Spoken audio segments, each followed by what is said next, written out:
여러분, 기독교 신앙에서 우리가 항상 잊어서는 안 되는 것이 뭐냐면 기독교 신앙은 항상 대비하는 신자의 삶을 요구하고 있습니다. 하나님의 영원한 심판이 있을 거라는 것을 염두에 두고 대비하는 그런 삶을 살아야만 합니다. 성경 우리에게 뭐라고 얘기합니까? 깨어 있으라고 얘기하고 있습니다. 깨어 있고 대비하며 하나님 말씀 앞에 겸비한 사람들에게 주님의 도래는 구원의 날이지만 어떤 사람에겐 심판의 날일 수 있는 거죠.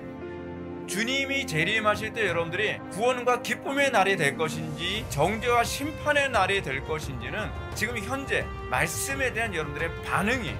그것이 그대로 이루어지게 될 거예요.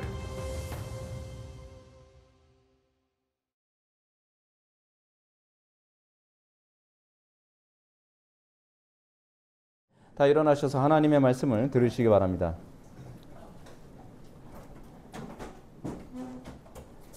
하나님의 말씀은 로마서 10장 14절부터 17절까지의 말씀. 하나님의 말씀은 로마서 10장 14절부터 17절까지의 말씀. 신약성경 254페이지입니다. 신약성경 254페이지 로마서 10장 14절부터 17절까지의 말씀. 찾으셨으면 하나님의 말씀을 들으시기 바랍니다. 그런즉 그들이 믿지 아니하는 일을 어찌 부르리요? 듣지도 못한 일을 어찌 믿으리요? 전파하는 자가 없이 어찌 들으리요? 보내심을 받지 아니하였으면 어찌 전파하리요? 기록된 바 아름답도다 좋은 소식을 전하는 자들의 발이여함과 같으니라. 그러나 그들이 다 복음을 순종하지 아니하였도다. 이사야가 이르되 주여 우리가 전한 것을 누가 믿었나이까 하였으니 그러므로 믿음은 들음에서 나며 들음은 그리스도의 말씀으로 말미암았느니라. 아멘. 다 자리에 착석해 주시기 바랍니다. 이 시간은 로마서 123번째 강의가 되겠습니다. 복음 전하는 자의 필수 자격 조건이라는 제목으로 하나님 말씀 증거하도록 하겠습니다. 복음 전하는 자의 필수 자격 조건. 우린 지난 시간에 주의 이름을 부르는 자는 누구든지 구원을 받는다라고 하는 바울의 가르침을 우리가 살펴보았습니다. 이 말씀 믿어야만 합니다. 누구든지 주의 이름을 부르는 자는 구원을 받습니다. 근데 주의 이름을 불렀는데 왜 나는 구원이 임하지 않는가에 관해서 제가 여러분들한테 그 말씀을 드렸습니다. 첫 번째, 번지수를 잘못 찾아서 그럴 수 있습니다. 남의 집에 가서 자꾸 초인종 누르는 거예요. 그렇죠? 주의 이름을 부른다고 했을 때에 우리는 내가 부르는 그 대상이 진짜 성경이 가르치는 그리스도인가를 우리는 분명히 해야 되겠죠. 그렇죠? 근데 다른 예수, 다른 영, 다른 복음을 가지고 남의 집에 가서 계속 초인종 누르면 그건 민폐라고 얘기하지 않습니까? 근데 그런 식으로 신앙생활하는 사람들이 상당히 많이 있습니다. 내가 주의 이름을 부른다고 하는데 그분이 과연 성경의 그리스도이신지, 그렇지 않으면 내가 만든 그리스도인지, 내가 만든 하나님인지, 아니면 성경의 하나님인지에 관한 부분도 분명하게 하지 않고, 내가 주의 이름을 불렀는데 왜 주님께서 나에게 은혜를 부으시지 않는가, 왜 나에게 구원을 주시지 않는가, 이 부분에 관해서 우리는 분명하게 인식을 해야만 합니다. 두 번째로 우리가 우리의 신앙을 점검해야 되는 시금석 중에 하나는 이겁니다. 내가 주의 이름을 부른다고 했을 때에 주님께서 곧바로 문 열어주신다고 생각해서는 곤란하다는 사실입니다. 이 부분에 관해서는 예수님께서 비유로 말씀하신 것처럼 불의한 재판관의 비유로 말씀하시지 않습니까? 밤낮 부르짖는 기도. 그러니까 인내함으로 주의 이름을 부르는 자에게 주님께서 그에게 은혜를 주시는 것이지, 한두 번 초인종 누르고 나서 안 열리니까 그냥 떠난다고 한다면 번지수를 아무리 잘 찾았다 한다 할지라도 그 사람은 하나님의 구원의 은혜를 결코 받을 수가 없는 것입니다. 최소한 이 두 가지의 조건은 여러분들이 충족이 되어야 되겠죠. 자, 근데 중요한 건 뭡니까? 바울이 이제껏 가르쳤던 가르침의 핵심은 우리에게 구원은 혈통 또는 지적인 능력, 신분, 도덕성, 기질, 나이에 관계없이 주어진다는 얘기입니다.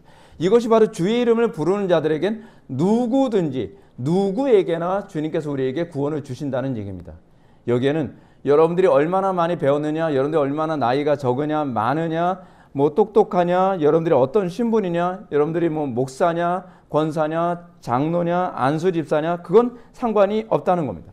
또 혈통도 아무 상관이 없습니다. 내가 유대인이냐, 아니면 내가 뭐 미국인이냐, 내가 한국인이냐, 아무 상관이 없습니다. 누구든지 제한 없이 주의 이름을 부르는 자들은 구원을 받을 것입니다. 자, 근데 구원을 받지 못하는 사람들은 그래서 우리가 이런 마음을 갖게 된다면 구원을 받지 못한 사람들에 대해서 우리는 정죄하거나 조롱할 수 없습니다. 왜냐하면 내가 어떤 의의가 있어서 내가 어떤 탁월함이 있어서 구원을 받은 것이 아니라 하나님께서 우리에게 은혜로 구원을 주셨다는 것을 가르쳐주는 것이 바로 이것이기 때문입니다. 그래서 바울은 얘기합니다. 그런즉 원하는 자로 말미암음도 아니요 다른 박제라는 자로 말미암음도 아니요 오직 긍휼히 여기시는 하나님으로 말미암음이니라. 그러면 결국 주의 이름을 부른다는 얘기는 무엇이냐면 그냥 이겁니다. 긍휼히 여김을 달라는 얘기입니다. 우리는 주님께 긍휼히 여김을 구하고 그 다음에 우리는 긍휼히 여김을 받은 것이 구원의 결과입니다. 우리에게 구원이 주어지는 것은 내가 뭔가 자랑할 것이 있어서 구원을 받은 것이 아니라 하나님께서 우리에게 긍휼히 여기셨기 때문에 구원을 주신 겁니다.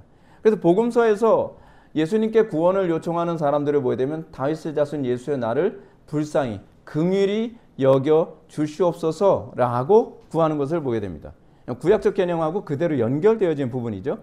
그래서 그 긍휼히 여김 때문에 주님께서는 그의 신분도 따지지 않고 그가 가지고 있는 삶의 배경도 따지지 않고 아무것도 따지지 않고 하다못해 그 사람이 그 유추병 환자라 한다 할지라도 그가 문둥병자라 한다 할지라도 그가 맹인이라 한다 할지라도 다윗의 자손 예수의 나를 불쌍히 여기소서 나에게 긍휼을 베풀어 주소서라고 요구할 때 예수님께서는 그에게 구원을 주셨다는 사실입니다. 그러니까 왜 사람들이 은혜를 받지 못합니까? 은혜를 받지 못하는 이유 중에 하나는 무엇입니까? 그것은 내가 하나님께 긍휼을 구할 만큼 낮아지거나 겸손한 상태가 아니기 때문이라는 것을 또한 의미하기도 합니다. 자, 그런데 문제는 여기서 바울이 이렇게 한 말을 먼저 잠깐 이 부분만 좀 살펴봤으면 좋겠습니다. 뭐냐면 사도 바울이 로마서 9장 16절에서 뭐라고 얘기했다고요? 원하는 자로 말미암음도 아니요 라고 하는 이 부분에 대해서 여러분들이 좀 혼란스러워할 것 같아서 이 부분을 잠깐 설명하고 오늘 본문 강의로 들어가고자 합니다. 9장 16절 보면 원하는 자로 말미암음도 아니요 라고 하는 이 말씀이 우리가 원한다고 해서 구원받는 것은 아니다라고 하는 의미는 아닙니다. 이거 문자적으로 그렇게 보시면 곤란합니다. 왜냐하면 만약에 원하는 자로 우리가 아무리 구원받기를 원해도 결국 구원받을 수 없다라고 하는 이 얘기를 예정론하고 연결시켜서 그렇게 설교를 이해를 하게 되면 어떤 문제가 발생하냐면 누구든지 주의 이름을 부르는 자는 구원은 얻으리라는 말씀과 정면으로 충돌이 일어나게 됩니다. 아니 여기엔 누구든지 원하는 자는 구원을 얻는다고 얘기했는데 왜 원하는 자로도 말미암음도 아니요라고 이렇게 얘기하는가? 모순이 되지 않습니까? 우리가 이 두 개의 모순을 해결하는 해석을 했을 때 이 본문을 정확하게 이해하는 거죠.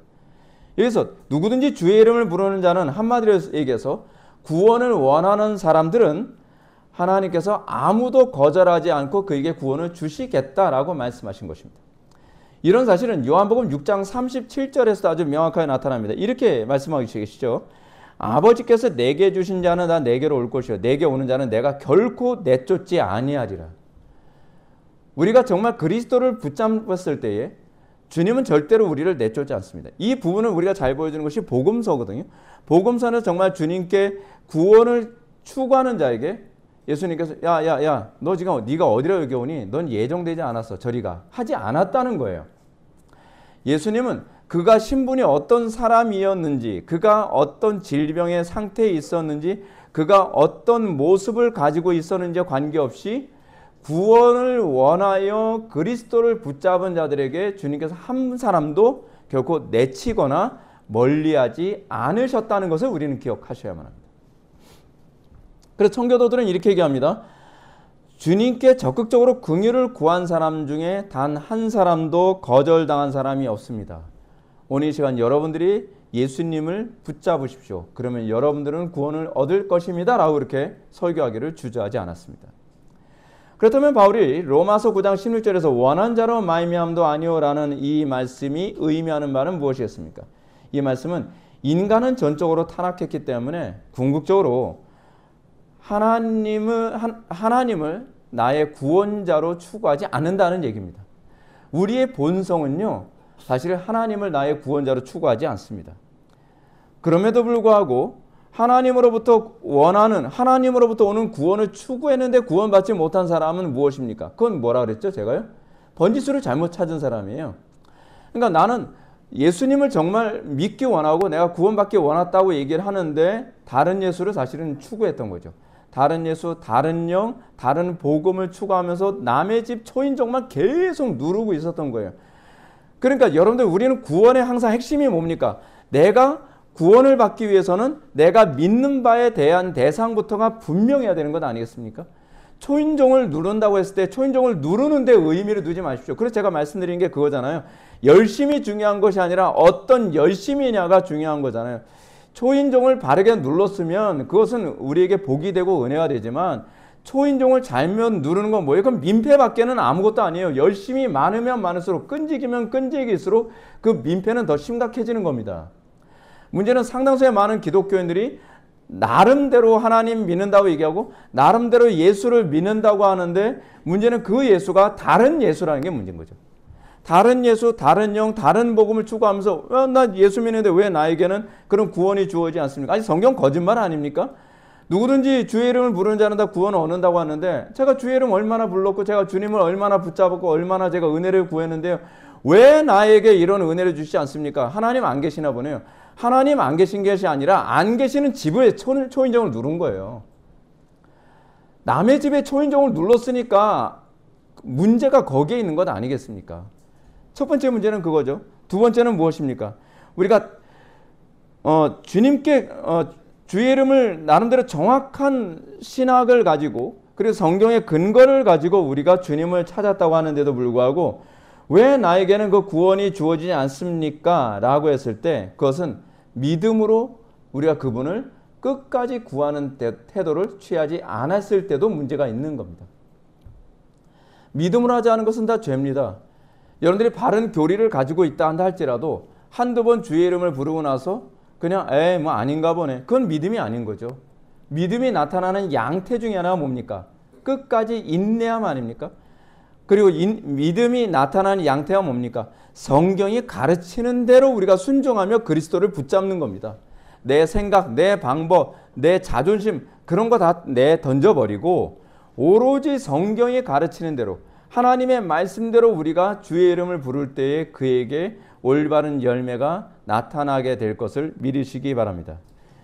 자, 그렇다면 이제 우리가 던지게 되는 질문이 무엇입니까? 우리가 다른 예수, 다른 영, 다른 복음이 아니라 참 예수, 참 영, 참 복음을 부르게 되는 이 성경적인 이 프로그레스, 이 과정이 과연 무엇인가가 중요합니다. 우리가 어떤 과정을 통해서 우리는 주의 이름을 부르게 됩니까? 우리가 이거를 모르게 되면 그냥 무지막지하게 나름대로 주의 이름을 불렀다는 데에 의미를 두게 되거든요. 성경은 굉장히 치밀합니다. 진리가 가지고 있는 속성이 뭐냐면 진리는요, 조금이라도 오류가 들어가면 그건 진리가 되지 않는다는 특징이 있습니다. 오류는 진리가 아무리 많이 들어가도 거기에 오류가 있으면 그냥 오류입니다. 그렇지 않습니까? 예를 들어서 여러분 우리에게 좋은 약이 있다고 칩시다. 근데 그 약은요, 좋은 약, 아주 순수하게 좋은 약일 때라야만 그냥 우리에게 좋은 약입니다. 근데 그 좋은 약에 만약에 청산가리 한 방울이라도 집어넣었으면 그건 약이 아니라 독약이 되는 거죠. 하나님의 말씀에도요, 더하거나 감하지 말라고 하는 이유가 뭐냐면 하나님 말씀 자체가 진리이기 때문에 그렇습니다. 근데 우리는 자꾸 하나님의 말씀에다가 청산가리를 탑니다. 그래서 우리는 뭐라 얘기합니까? 아니, 하나님 말씀을 내가 따랐는데 왜 내 가정이 이 모양이고 왜 나의 삶이 이 모양이고 왜 이 대한민국은 이 모양입니까? 그거는 그 약에다가 그 보약에다가 청산가리를 탔기 때문에 그렇습니다. 넣지 말라고 그렇게 얘기했는데도 불구하고 자기 생각대로 자기가 옳다고 생각해서 자기의 경험대로 거기다 청산가리를 자꾸 집어넣으니까 많이 안 넣는데요. 많이 넣느냐 적게 넣느냐에 관한 문제가 아닙니다. 중요한 건 그것이 청산가리를 탔을 때 이미 그건 보약이 아니라 독약으로 바뀌었다는 사실입니다. 그래서 우리가 소위 주의 이름을 부른다고 했을 때 그러면 주의 이름을 부르기만 하면 되네가 아니라 그러면 그 다음에 우리가 던져야 되는 질문은 그러면 어떻게 부르라는 것인가요? 어떤 방식으로 부르라는 것인가요? 라고 하는 것에 관해서 치밀하게 따지고 치밀하게 그 부분에 대해서 조사하며 그리고 정확하게 순종하며 하나님의 은혜를 구할 줄 알아야 된다는 사실입니다. 자, 그럼 우리 오늘 본문은 그 얘기를 해주겠습니다. 오늘 본문 14절부터 15절 말씀을 한번 보시겠습니다. 다 같이 읽겠습니다. 시작.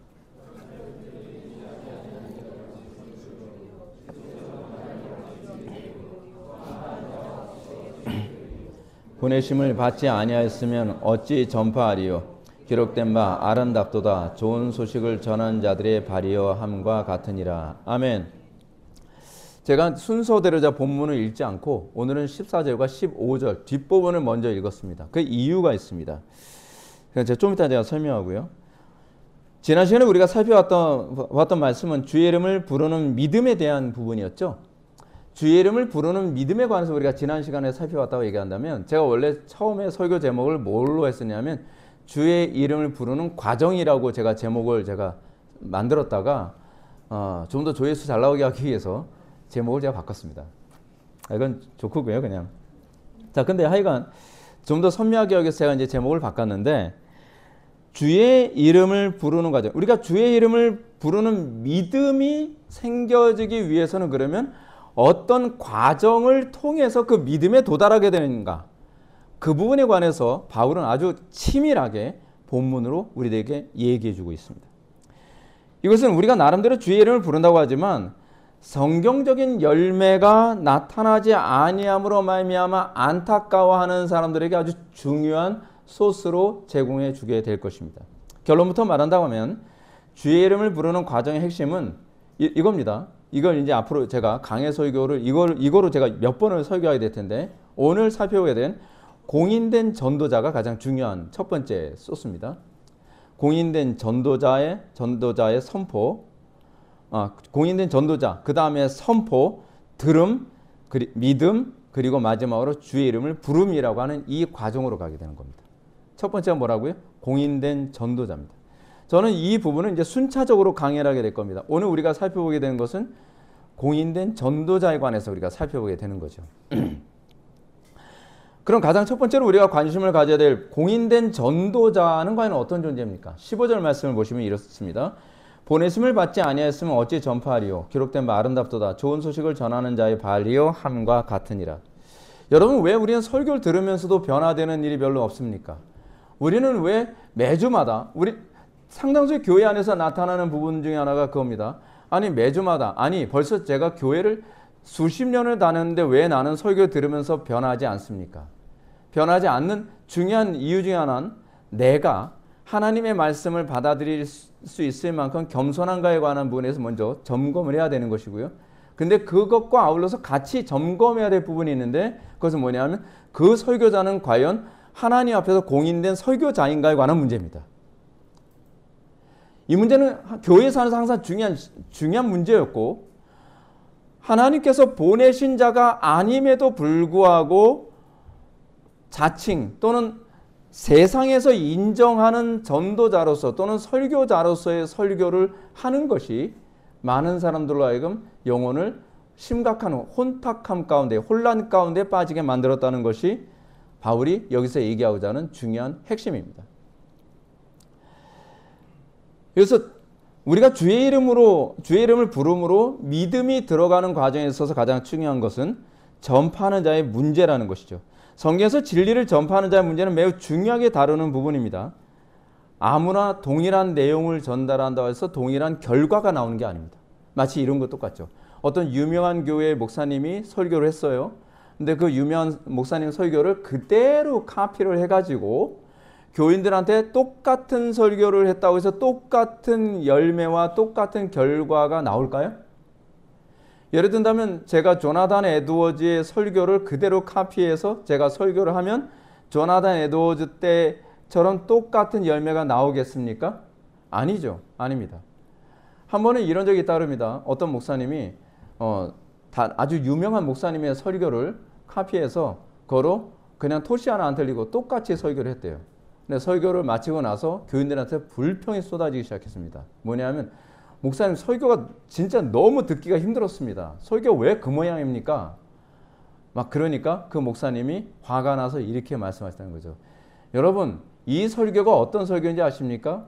우리나라에 아주 유명하다고 하는 어떤 목사님의 설교를 제가 토시 하나 제가 빠뜨리지 않고 똑같이 설교한 겁니다. 그러면 여러분들이 문제죠? 제가 문제겠습니까? 라고 얘기하는 거예요. 자기가 뭐가 문제인지 모르시는 거죠, 이분이요. 그리고 그렇게 얘기하는 건 부끄러운 일 아닙니까? 설교는요, 어떤 내용을 전달하냐고 하는 부분도 굉장히 중요한 부분이지만 중요한 건 그 설교자가 과연 하나님으로부터 공인되어진 존재인가 라고 하는 것이 중요합니다. 그래서 여기서 바울이 전파하는 자의 핵심을 뭐라고 얘기하고 있냐면 보내심이라고 얘기하고 있습니다. 보내심을 받지 아니하였으면 어찌 전파하리오라고 얘기합니다. 전파가 먼저가 아니라 보내심이 먼저라는 겁니다. 바울은 복음을 전파하는 사람이 정말로 하나님으로부터 보내심 받았는가에 초점을 맞추고 있습니다. 놀랍게도 이것은 구약에서 참 선지자와 거짓 선지자를 구별하는 아주 중요한 시금석으로 작용을 했습니다. 구약 시대에서 하나님의 말씀을 대언하는 참 선지자들의 자격 조건이 있었는데요. 참 선지자의 자격 조건은 항상 천상어전회의에 참석한 사람이어야만 합니다. 그러니까 선지자가, 구약의 선지자들은 그냥 자기가 나름대로 선지자로서 그냥 라이센스를 딱 받아가지고 그냥 사람들한테 자, 오늘 선지자님 설교 한번 해주시죠. 그러면 직업적으로 설교하는 사람들이 아닙니다. 구약의 선지자들은 딱 보면 그들은 깊은 기도 가운데에 하나님과의 관계 안에서 천상어전회의에 참석하는 사람입니다. 천상어전회의란 하나님의 보좌를 둘러싸고 하나님의 조언에 참여하는 천사들과 다른 천상의 피조물들을 포함한 신적 존재들이 거기서 천국 집회를 하면서 내린 결론 같은 부분들을 선지자가 그대로 대언하는 것입니다. 그래서 이런 부분이 나오는 부분이 욥기서에서도 한번 나오지 않습니까? 하나님께서 욥을 시험하는 문제에 관해서 하나님이 말씀하시고 거기가 마귀가 와서 하나님께 뭐 반론도 제기하고 막 이런 얘기가 나오잖아요. 그게 일종의 천상어전회의 같은 걸 보여주는 장면이기도 합니다. 시편에서도 이제 이런 얘기가 이제 나오게 되는데 중요한 것은 천상어전회의, 그 성경 곳곳에 나오는 이 천상어전회의는 항상 하나님께서 마치 천상의 비밀을 선지자에게 말하시고 선지자는 그것을 대언함으로 하나님의 그 뜻이 그 선지자의 입을 통해서 사람들에게 전달되어지는 겁니다. 이런 상태를 선지서에서는 항상 이런 표현으로 얘기합니다. 여호와의 말씀이 선지자 누구에게 임하심에. 꼭 이런 표현을 나오죠. 여호와의 말씀이 선지자 예레미야에게 임하심에, 또 여호와의 말씀이 선지자 이사야에게 임하심에, 뭐 이런 표현을 하면서 하나님의 말씀이 누구에게 임하시고, 그럼 그 말씀을 받은 사람이 그 말씀을 증거하는 행위가 그것이 선지자의 행위였어요. 자, 근데 흥미로운 게 뭐냐면 선지자가 하는 말을 똑같이 다른 거짓된 선지자죠. 그러니까 배워서 된 선지자죠. 그 선지자가 똑같이 얘기했다고 했을 때 그걸 뭐라고 표현했냐면 거짓 선지자라고 얘기했습니다. 그건 자기의 메시지가 아닌 거예요. 그냥 남의 메시지 가지고 얘기하는 거죠. 자, 그런데 그렇다고 해서 선지자들이 공부는 안 하고 맨날 직통계시만 추구하는 사람이었느냐? 여러분들의 선지자들 그렇게 생각하지 않습니까? 맨날 선지자들은 뭐 자기 혼자 뭐 금식 기도하고 뭐 고행해가면서 어느 날 막 신접하는 것처럼 신비함에 빠져가지고 그렇게 얘기하는 사람이라 생각하는데 그렇지 않습니다. 구약 성경을 잘 몰라서 하는 얘기인데 구약의 선지자들은요 당대 최고의 지성이었습니다. 1차적으로는 그냥 율법에 능통한 사람이에요. 구약 율법에 능통한 사람이고 그리고 그 시대 상황에 대해서 정확하게 꿰뚫고 있는 사람입니다. 그래서 여러분들이 선지자들을 가만히 보면 구약의 남유다나 북이스라엘의 정치에까지 다 관여합니다. 왜냐하면 그 정도로 어떤 정치관이라든지 시대관이라든지 문화라든지 도덕성 이런 모든 부분을 율법을 통해서 다 해석할 수 있는 탁월한 통찰력을 가지고 있었던 거예요. 근데 그걸 가지고 있었다고 해서 그거로 끝나는 것이 아니라 거기에 뭐가 있어요? 성령께서 그것을 일루미네이션, 이렇게 딱 조명해 주시는 것을 통해서 하나님의 말씀이 그에게 증거하지 않고서는 견딜 수 없는 뜨거운 열정으로 주어지게 되는 것입니다. 중요한 점은 그 당시 유대인들이 대부분 다 율법에 능통했다는 거죠. 어렸을 때서부터 뭐 레위기서를 외우도록 가르친다든지 그렇게 하면서 아예 그냥 모세 오경을 통째로 외우는 사람들도 있었으니까요. 근데 그걸 다 외웠다고 해서 그 사람들이 참 선지자냐? 그걸 규정하지 않습니다.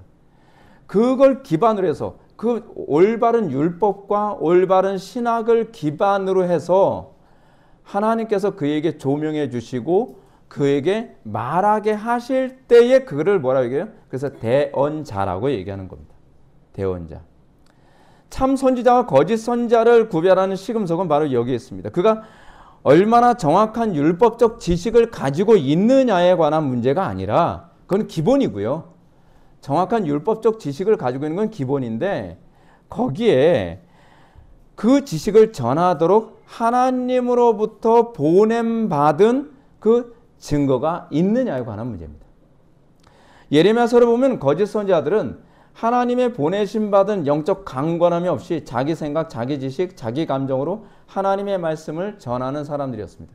그 예레미야 시대 때의 거짓 선지자들의 특징입니다. 이 사람들은 제가 뒤에서 다시 한번 언급가 있지만 선지동산 출신입니다. 그러니까 선지학교 출신이라는 거예요.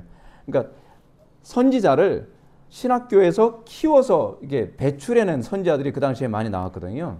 초기에 이제 그 선지학교의 초대 총장이 누구라고 얘기할 수 있냐면 사실은 사무엘이거든요. 그런 사람들이 이제 선지자들의 양선에 의한 선지학교라는 게 있었죠. 근데 문제가 뭐냐면 선지학교 출신이라고 해서 그 사람들이 다 하나님으로부터 기름 부음을 받았냐? 그렇지 않다는 거죠. 그러니까 기름 부음을 이게 재밌는 게 왕이나 제사장은 선지자가 머리에 기름을 부어서 제사장이 되고 왕이 되거든요. 근데 선지자들은 그렇게 되지 않습니다. 선지자의 머리에 누가 기름 부었다는 거 여러분 들어본 적이 없죠? 구약에서 선지자는요, 하나님께서 직접 지명하세요. 그것이 기름 부음의 방식이에요. 선지자들은요. 그러면 그 선지자가 하나님으로부터 부르시면, 이게 대표적인 케이스 중에 하나가 뭐냐면 엘리야가 엘리사를 선택했을 때도요, 엘리사의 머리에 기름을 붓지 않았습니다. 엘리야가 엘리사로 하여금 하나님께서 너를 부르신다 라는 얘기를 하고 그러고 나면 어떤 현상이 나타나죠? 여호와의 신이 엘리사에게 임하는 거예요. 여호와의 신이 임하는 것이 바로 기름 부음의 본질이거든요. 근데 예레미야 때의 문제가 뭐냐면 하나님으로부터 기름 부으심을 받거나 하나님으로부터 보냄받은 것이 없고 하나님으로부터 그 소위 메시지에 대한 그 분명한 소명감이나 불도 없는데 직업적으로 이제 하나님 말씀을 대언하는 사람이죠. 그래서 이 거짓된 선지자들을 이렇게 규정했습니다. 예레미야서 14장 14절에서는 이렇게 얘기합니다. 여호와께서 내게 이르시되 선지자들이 내 이름으로 거짓 예언을 하도다. 나는 그들을 보내지 아니하였고, 핵심이 뭐예요? 나는 그들을 보내지 않았다는 거예요. 그들은 보내심을 받지 않았어요. 근데 그들은 마치 여호와의 말씀이 나에게 임하였느니라 이런 식으로 얘기하면서 여호와의 말씀이 나에게 임하였는데 하나님께서 이 이스라엘에게 복을 주신다고 하셨다. 여호와의 말씀이 나에게 임하였는데 하나님께서 저 대적들을 무찔러 주신다고 하였다. 이런 식으로 얘기하는 거예요. 근데 하나님은 예레미야 통해서 하신 말씀이 그거죠. 나는 쟤네들을 보낸 적이 없어. 보내지 아니하였고 그들에게 명령하거나 이르지 아니하였거늘 그들이 거짓 계시와 점술과 헛된 것과 자기 마음의 거짓으로 뭐예요? 자기 마음의 거짓으로 너희에게 예언하는도다. 문제가 이거죠.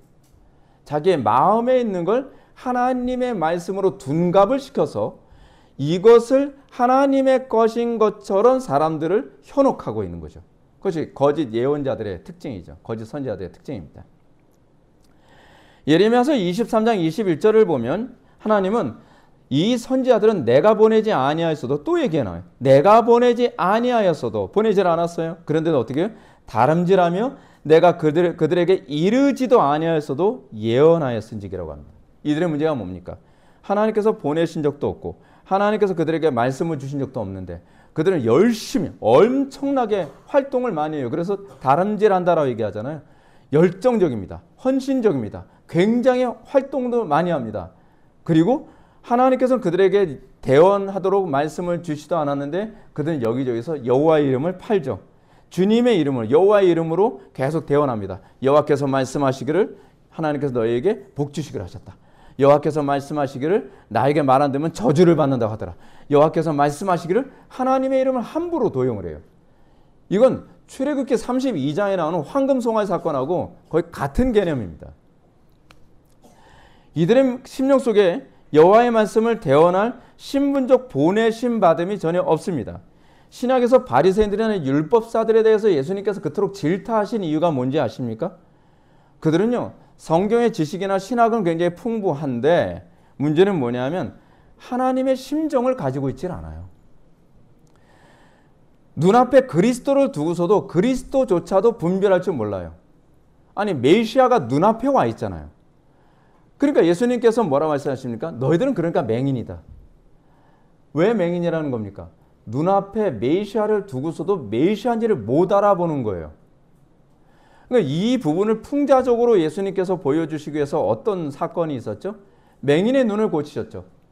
그것도 안식일 날 의도적으로 맹인의 눈을 고치셨습니다. 그랬더니 그 당시에 종교 지도자들이 그 맹인을 불러다가 뭐라 얘기합니까? 너 안식일인데 왜 눈 떴니? 눈 감아 이 자식아. 이게 말이 되는 소리입니까? 예. 그러면서 야, 너 눈 뜨게 한 사람이 누구야? 라고 얘기하니까 이 맹인이 뭐라고 얘기합니까? 당신도 그의 제자가 되렵니까? 라고 얘기하죠. 아니, 지금 얘기하는 게 뭡니까? 아니, 나는 그럼 너를 고치신 자가 누구라고 생각하느냐? 제가 보기엔 그분은 메시아인 것 같습니다. 눈 감아 이 자식아. 어디? 그러잖아요.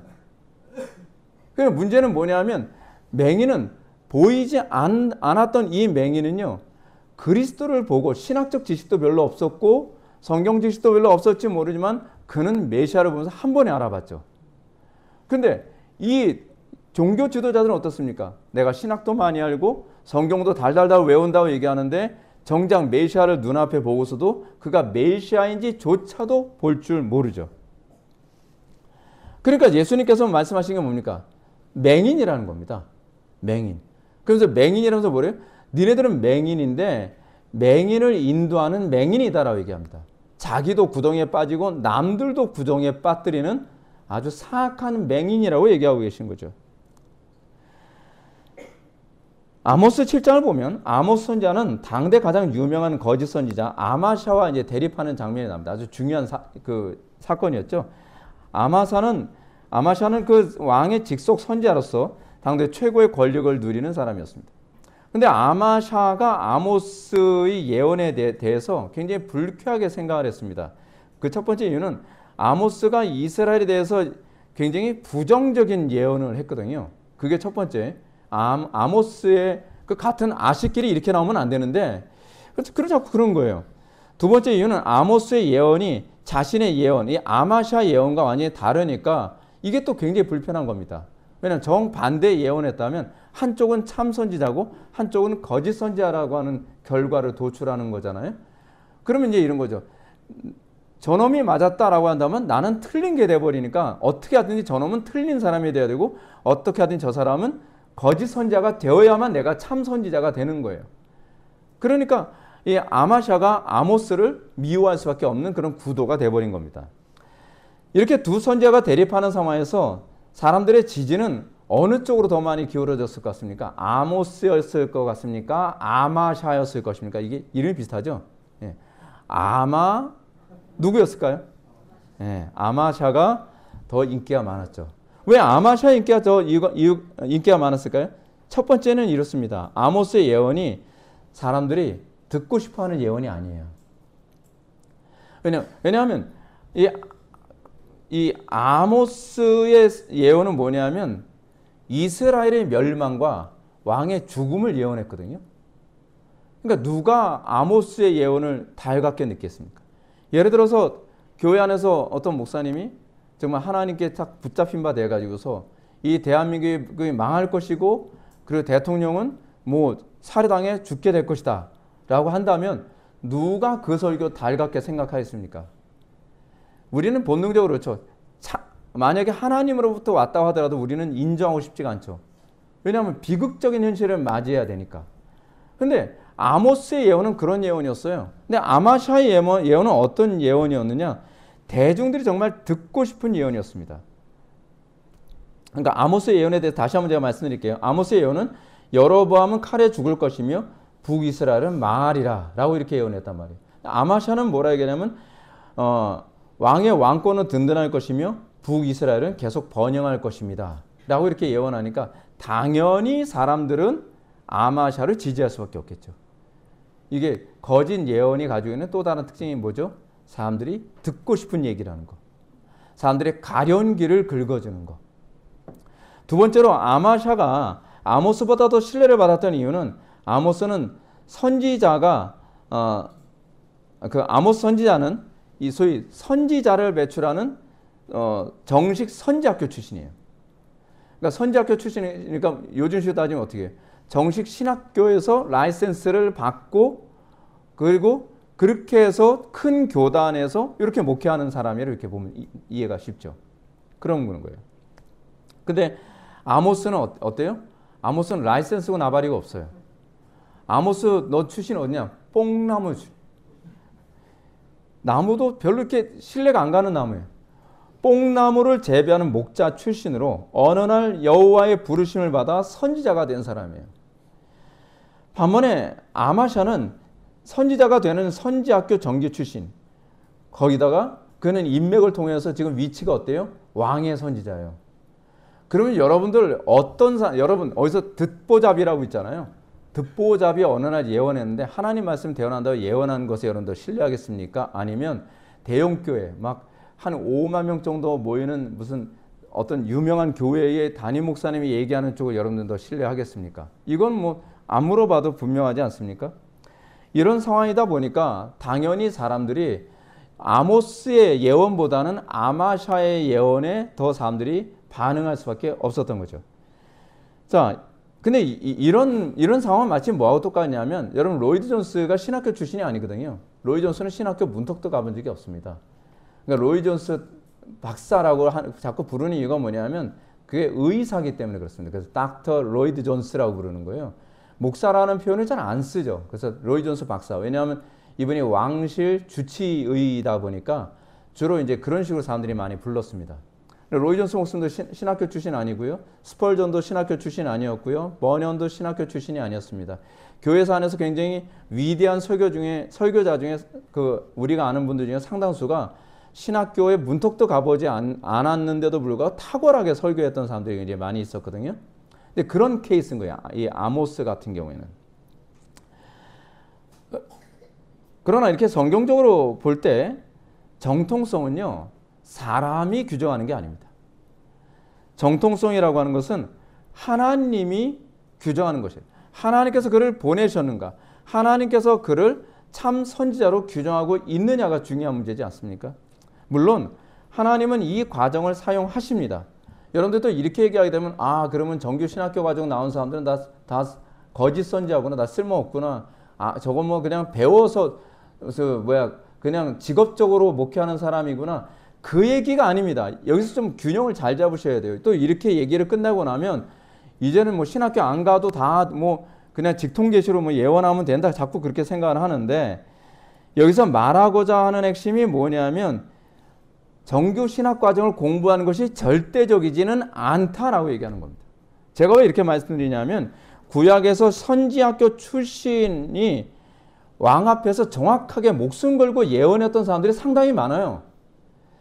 그러니까 정규 신학교 출신 중에서 정말 참 선지자들도 굉장히 많았다는 사실입니다. 특히 구약에서 참된 선지자, 거짓 선지자를 구별하는 시금석은 항상 핵심은 하나님으로부터 보내셨는가에 관한 이 여부에 달려 있는 것인데 그럼에도 불구하고 하나님께서는 이 사무엘이나 그렇지 않으면 여러 선지자들을 통해서 세운 선지학교 출신을 통해서 참된 예언을 하는 일들이 굉장히 자주 있었습니다. 그래서 여러분들 구약에서 보게 되면은 아합 왕한테 예언하라고 어떤 선지자가 와서 이제 얘기하는 장면이 있죠. 선지학교에 간 겁니다. 선지학교에 가서 너희 중에 아합 왕에 가서 예언할 사람이 있으면 예언해라 라고 해서 그 사람을 보내서 아합 왕 앞에서 예언하게 한 사건들도 있었거든요. 그러니까 선지학교 출신이면 다 아니다라고 그렇게 생각하지 마시고 중요한 건 그것이 절대적이지 않다라고 하는 부분을 얘기하는 것이고 가장 절대적인 것은 하나님으로부터 보내심을 받았느냐를 봐야 된다는 얘기입니다. 근데 여기서 이런 이유 때문에 아모스가 이제 정식 선지학교 출신이 아니었다는 것을 보여주는 것이 뭐냐면, 아모스는 자신에 대해서 이렇게 얘기합니다.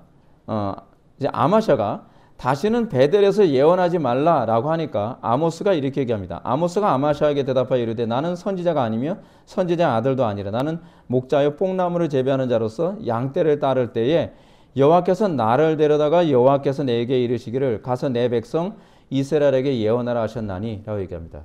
여기서 아모스가 나는 선지자가 아니며 라고 하는 것은 난 예언할 자격 없는 사람이다 라는 얘기가 아니라 선지학교 출신 아니다라는 표현입니다. 예, 구약적 표현이죠. 나는 선지학교 출신 아니고요. 다시 얘기해서 나는 선지학교에서 이 사람에 의해서 양성된 그런 선지자 아닙니다 라는 얘기죠. 그 다음에 선지자 아들도 아니다 라는 말은 자신이 선지자 가문에서 태어나지 않았다. 이거는 아마샤를 염두에 두고 한 겁니다. 아마샤는 선지자 가문에서 전통적인 그 선지자 훈련을 받은 사람이었거든요. 근데 나는 선지자 가문의 사람도 아니다. 그냥 평범한 목자에 불과하다라고 얘기하는 겁니다. 그런데 어느 날 여호와 하나님이 자신에게 오셔서 이스라엘 백성들에게 하나님의 말씀을 전하도록 보냄을 받았다. 이게 말하고자 하는 의미가 뭘까요? 그만큼 그 당시 선지자들이 썩었기 때문에 선지자들이 바르게 예언하지 않으니까 하나님께서는 선지학교와 아무 관계없는 이 목자에다가 하나님의 신을 부으셔서 그를 하나님의 말씀을 대언하는 대언자로 삼으셨다는 얘기를 하고 있는 겁니다. 따라서 아마샤는 사람이 세운 권위자로서의 예언하는 사람이고 아모스는 하나님께서 권위를 부어서 예언하도록 부른 예언자입니다. 이 차이를 분명히 볼 수 있어야 되는 거죠. 여러분들이 목회자를 선택하는 문제에 있어서도 여러분들은 어떻습니까? 교회 선택하고 그리고 목회자를 평가하거나 선택할 때 여러분들은 뭘 봅니까? 그가 정말 하나님으로부터 부름받은 사람인가에 관한 신적 권위를 봅니까? 아니면 그가 가지고 있는 어떤 외적인 배경을 보고서 그를 선택하려고 합니까? 이런 문제죠. 이런 문제입니다.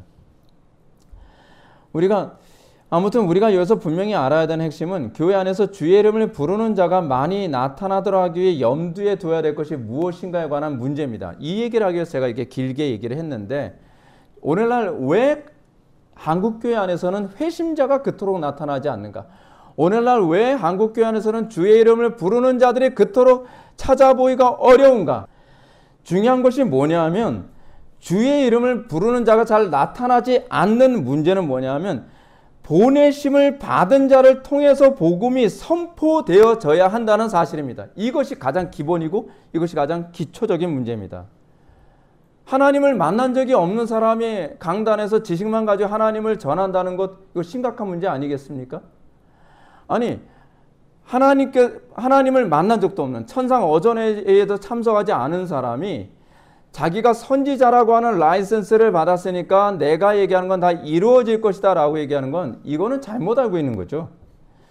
그는 같은 메시지를 전한다 하더라도 하나님의 신적 권위가 없습니다. 하나님의 신적 권위는 하나님께서 보내셨을 때, 그래서 여러분 선지자를 다른 말로 뭐래요? 에이전트라고 얘기하잖아요. 에이전트. 하나님의 권위를 그에게 부어서 하나님의 권위를 대리로 행사하도록 하나님께서 세우신 사람이에요. 그것이 구약에서 선지자들이고 그것을 구약에서 하나님의 말씀을 대언하는 그런 대언자입니다. 그걸 우리는 다른 말로 대사라고 얘기해요. 대사. 하나님은 당신의 역사를 이루시기 위해 당신이 보낸 자를 사용하시고 그리고 그에게 어떤 결과를 약속하시고 그에게 권위를 부어주시고 그에게 성령으로 약속하신 대로 역사하시는 겁니다. 오늘날 복음을 전하지만 상당수 교회에서 복음의 효력이 나타나지 않는 가장 큰 이유 중에 하나는 하나님으로부터 보내심을 받지 않은 사람들이 복음의 내용만 기계적으로 전달하고 있기 때문에 그렇습니다. 어떤 사람들 속에는 불같은 소명의식도 찾아볼 수가 없습니다. 그냥 박식한 신학적 지식은 있는데 그것을 통해서 하나님의 뜻을 드러내는 데는 어렵고 현실을 분별하지도 못하며 적용도 엉뚱하게 합니다. 아니 기껏 본문을 해석을 다 해놓고 나서 적용을 그러니까 우리 이렇게 합시다 라고 얘기를 하는데 적용 완전히 뚱딴지 같이 적용하는 경우가 얼마나 많은지 몰라요. 왜요? 그건 하나님과의 관계와 아무 관계없는 사람이기 때문에 그렇습니다. 예수님의 말씀처럼 그들은 맹인이 되어 맹인을 인도하는 자일 뿐입니다. 그래서 다른 맹인들까지도 구덩이에 빠뜨리는 사람이죠. 얼마나 많은 사람들이 구덩이에 빠뜨리는 그런 설교자의 설교를 들으면서 교회에 대한 또는 하나님의 말씀에 대한 신뢰감이 점점 없어졌는지 모릅니다. 나름대로 열정을 가지고 전도에 힘쓴다고 하는 사람들도 다르지 않습니다. 여러분, 전도 무조건 제가 부정하는 것 아닙니다. 근데 전도의 핵심은 뭐냐면 내가 보내심을 받았는가에 관한 문제입니다. 나에게 정말 복음이 있는가, 내가 복음을 아는가, 내가 하나님에 대한 감격이 있는가에 관한 문제입니다. 근데 그냥 의무감 가지고서 전도하러 나가죠. 전도하면 뭐 믿음이 자란되나요? 여러분, 그게 성경에 어디 있습니까? 믿음이 자란 사람이 전도하는 거지, 전도하면서 믿음이 자란다는 개념은 정반대입니다. 이거는 완전히 거꾸로예요. 성경의 가르침을 완전히 위배하는 겁니다. 근데 문제는 오늘날 왜 사람들이 밖에 나가서 전도하면서 더 무리를 일으키느냐?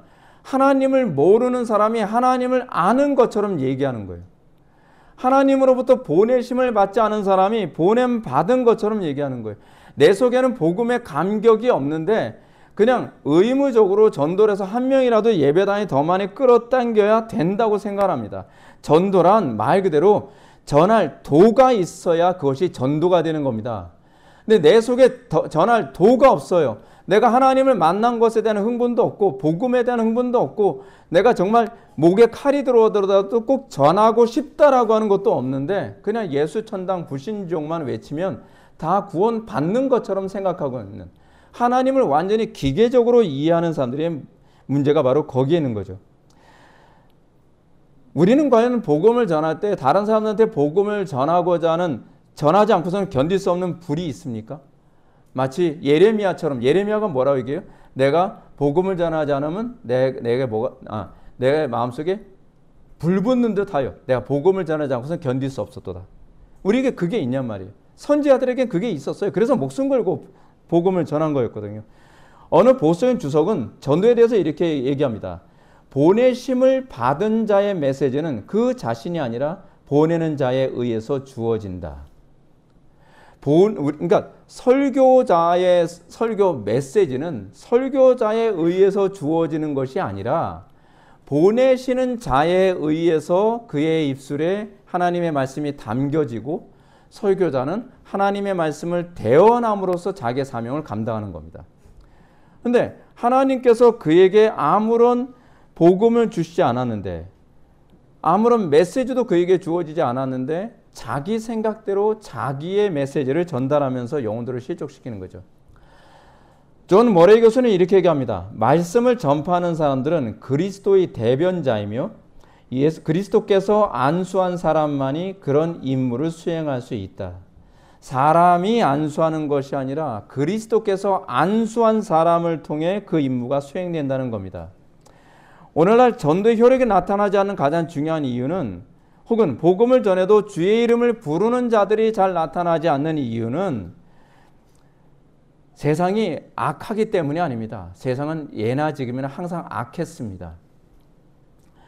강단에서 끊임없이 설교를 해도 회심자 보기 어려운 이유는 사실은 복음을 전하는 자의 기원에 관한 문제입니다. 그가 과연 보냄을 받은 자들인가? 오늘날 강단에 있는 설교자들은 과연 하나님으로부터 보냄받았다라고 하는 그런 불이 있는가에 관한 문제, 소명에 관한 문제가 여기서부터 문제가 되고 있는 것입니다. 복음을 전한다고 하지만 정작 복음 전한 사람 마음속에 하나님으로부터 보냄받았다고 하는 그 증거가 불분명합니다. 상당수의 설교자들이 의무감이나 직업의식을 가지고 한편의 설교를 때우듯이 설교합니다. 거기서 과연 회심자를 기대할 수 있습니까? 때우듯이 의무감으로 하는 설교 안에서 과연 사람들이 들을 게 무엇이 있으며, 의무감과 때우듯이, 시간 때우듯이 빨리 해치우는 그런 설교 안에서 과연 하나님의 그 불같은 그런 그 은혜라는 것을 우리는 알 수 있겠는가 하는 것입니다. 로이 존스 목사님은 설교에는 로직, 논리만 있어서는 안 된다. 거기엔 불, 파이어가 있어야 된다 라고 얘기합니다. 그래서 로이 존스 목사님 유명한 말이 있지 않습니까? 로직 온 파이어. 설교는 불붙은 논리이어야만 한다. 불은 신적 기원을 얘기합니다. 논리는 인간적 기원이죠. 우리는 신학적으로 훈련되어진 로직이 있어야만 합니다. 근데 신학적으로 훈련된 로직에 하나님으로부터 그 로직을 사용하시는 불이 있어야만 합니다. 거기서 하나님께서는 그 당신의 놀라운 일을 이루시는 것이죠. 이것은 강단의 문제뿐만 아니라 일상에서 전도하는 여러분들에게도 그대로 다 적용되는 문제입니다. 한국 초대교회 당시에 왜 그토록 전도가 잘 되는지 아십니까? 그 사람들은요, 그들이 불길같이 복음을 전할 수밖에 없었던 것은 그들 속에 불이 있었기 때문에 그렇습니다. 그들은 하나님으로부터 보냄받음에 대한 확신이 있었습니다. 그들은 예배 가운데 변화된 자기의 삶이 있었고 하나님을 만남에 대한 불붙는 그 심정이 그들 속에 있었습니다. 그들은 복음을 증거하지 않고서는 견딜 수가 없었습니다. 그래서 초대교회 때는 부흥이 일어남과 동시에 그들을 만나는 모든 사람들의 가슴에 불이 붙었습니다. 그들의 전도는 의무감으로 또는 교회 성장을 위해서 했던 것이 아니라 그들 마음속에 하나님으로부터 내가 보냄받은 것에 대한 분명한 확신이 있었던 것입니다. 오늘날 신학교 교육의 가장 중요한 문제가 여기에 있습니다. 오늘날 신학교를 졸업한 수많은 설교자들의 심령속에 과연 만일 복음을 전하지 않으면 내게 화가 있으리로다 라고 하는 사도 바울의 심장을 심어주고 있느냐에 관한 문제입니다. 로직은 심어줍니다. 신학적 로직, 신학적 논리, 신학적 지식은 심어줍니다. 근데 그 수많은 신학생들이 배출되었지만 그들 중에서 과연 파이어를 가지고 있는 그 거룩한 불을 가슴에 품고 목회 현장으로 달려가는 신학생들은 과연 몇 명이나 될까에 우리는 의문을 갖게 됩니다. 저는 오늘 설교를 마무리하면서 복음을 전하도록 보냄받은 사람의 심령이 어떤 것인가를 너무도 잘 보여주는 에스겔서의 말씀을 여러분들한테 소개해드리고 오늘 말씀을 정리하도록 하겠습니다. 에스겔서 3장 18절부터 22절 말씀 보면 하나님은 에스겔을 하나님 말씀의 대언자로 보내십니다. 그리고 에스겔에게 이런 말씀하시죠. 여러분들이 잘 아시는 말씀입니다. 가령 내가 악인에게 말하기를 너는 곧 죽으리라 할 때에 내가 깨우치지 아니하거나 말로 악인에게 일러 그의 악한 길을 떠나 생명을 구원하게 하지 아니하면 그 악인은 그의 죄악 중에서 죽으려니와 내가 그의 핏값을 내 손에서 찾을 것이라 얘기합니다. 하나님께서는 에스겔을 보냅니다. 하나님은 보내셨습니다. 그래서 그를 우리는 선지자로 얘기합니다. 사도들이 어떤 사람입니까? 아포스톨로스라고 하는데 그 사람들은 보내심을 받은 자라는 얘기거든요. 이 보내심을 받은 출처가 분명합니다. 에스겔은 하나님으로부터 보내심을 받은 소위 일종의 아포스톨로스입니다. 근데 이 보내심을 받은 그에게 주어진 메시지가 무엇인가? 야, 선지자야, 너는 가서 악인들에게 너는 곧 죽으리라 라고 얘기하라. 네가 만약에 그걸 깨우치지 아니하면, 그리고 깨우치지 않아서 그들이 죽게 된다면 그 핏값을 내 손에서 찾을 것이고, 네가 만약에 깨우쳤는데 그들에게 대언했는데 그들이 순종하지 않아서 죽는다고 한다면, 순종하지 않는다고 한다면 그 핏값을 그 악인의 손에서 내가 찾으리라. 설교자라고 하는 존재는 어떤 존재인지 아십니까? 설교자는 마치 생명을 바꾸는 것과 같은 위치에 있는 겁니다. 악인의 생명과 나의 생명을 바꿀 것인가에 관한 위치에 있는 겁니다. 저들이 만약에 회개하지 않는다고 한다면 그 회개하지 않음에 대한 대가를 내가 치를 수도 있다라고 하는 그런 부담감을 가지고 그렇게 메시지를 전했던 사람들이 바로 선지자였습니다. 반대로 하나님은 에스겔에게 또 얘기합니다. 내가 악인을 에스겔에게 또 말씀하시기를 의인들에게 동일한 방식으로 말씀을 대언하도록 합니다. 또 의인들이 그의 공의에서 돌이켜 악을 행할 때에는 이미 행한 그의 공의는 기억할 바가 아니라 내가 그들 앞에 거치는 것을 두면 그가 죽을지니 이는 내가 그를 깨우치지 아니함이라. 그는 그의 죄 중에서 죽으려니와 그의 핏값은 내가 내 손에서 찾으리라. 그러나 내가 그 의인을 깨우쳐 범죄하지 아니하게 하므로 그가 범죄하지 아니하면 정령 살리니 이는 깨우침을 받음이며 너도 내 생명을 보존하리라. 설교자는 어떤 존재입니까? 또 전도자는 어떤 존재입니까? 내가 복음을 전하지 않으면 나에게 화가 미칠 거라고 생각하는 사람입니다.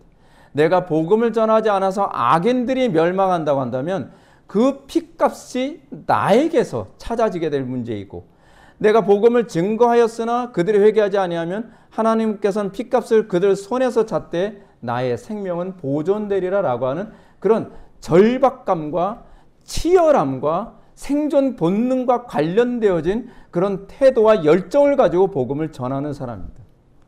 주의 이름을 부르는 자가 쉽게 나오지 못하는 이유가 거기에 있습니다. 주의 이름을 부르는 자가 나오기 위해서는 강단의 설교는 비장해야만 합니다. 마치 리차드 백스터가 내가 마지막 설교로 죽어가는 사람들을 향해서 마지막 설교를 하는 것처럼 나는 설교를 한다라고 하는 그 비장함.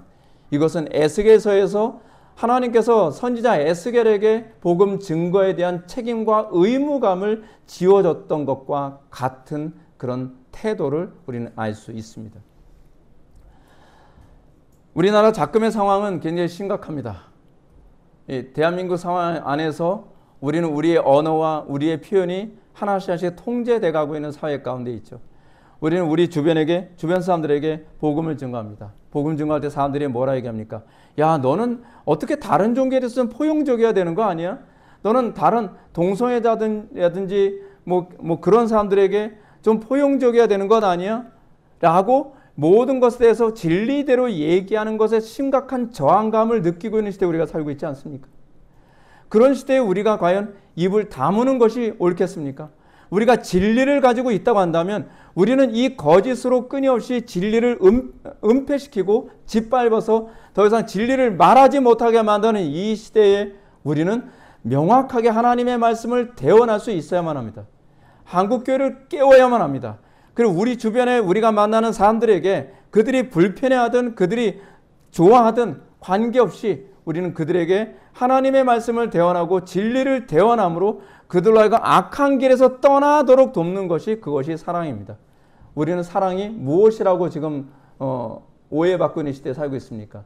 사람들의 악행에 대해서 침묵하는 것, 또 그들이 원하는 대로 해주는 것, 우리가 진리를 얘기하는 것은 이제는 거짓이고 그것은 악이고 그것은 불편한 거로 여겨지고 있는 시대에 우리가 살고 있지 않습니까? 우리가 진리를 얘기할 때 우리를 분열주의자라고 얘기하고 우리가 진리를 얘기할 때 너희들은 사랑이 없는 사람이다 라고 우리는 평가받고 공격받을 때가 많지 않습니까? 선지자들이 겪었던 일들입니다. 우리 신앙의 선배들이 겪었던 일들입니다. 자, 사랑하는 성도 여러분, 우리는 이 시대에 이 죽어가는 한국교회와 이 죽어가는 이 어두운 대한민국을 향해서 우리가 해야 될 것이 무엇입니까? 우리는 주님으로부터 먼저 내가 보냄을 받은가에 관한 확신이 먼저 있어야 됩니다. 저는 여러분들에게 의무감으로 이런 것을 얘기하고 있지 않습니다. 여러분들은 먼저 주님으로부터 나에게 보냄받음에 대한 증거가 있는지를 확인하고 그 주님으로부터 보냄받음이 여러분들에게 있다고 한다면 내가 주의 말씀을 대언하지 않으면 내 마음이 불붙는 듯하여 내가 참을 수 없었노라 라고 하는 그런 현상이 나타나게 될 것입니다. 그 가운데에 놀라운 변화가 나타나고 그 가운데에 놀라운 부흥의 역사가 우리 주변에서 많은 사람들에게 나타날 것을 믿으시기 바랍니다. 기도하시겠습니다. 사랑이 많으신 하나님, 시대가 사망을 향해서 달려가고 있는 것을 보게 됩니다. 틀림없이 멸망과 사망으로 달려가고 있건만 사람들은 그것이 우리의 육신의 본성을 즐겁게 해주고 또는 당장 우리의 입술을 달게 만들어 주므로 우리가 그것을 거부하지 않고 자꾸 추구하는 시대에 살고 있습니다. 사랑하는 주님, 우리의 마음속에 정말 보냄받은 자에 대한 뜨거운 열정과 그 소명감을 허락하여 주시고 이 소명감을 통해서 우리가 만나는 모든 사람들에게 정말 하나님의 말씀을 강하고 담대하게 대언함으로 많은 사람들이 사망에서 생명으로 돌아오는 역사를 간증케 하여 주옵소서. 예수님의 거룩하신 이름으로 기도 올립니다.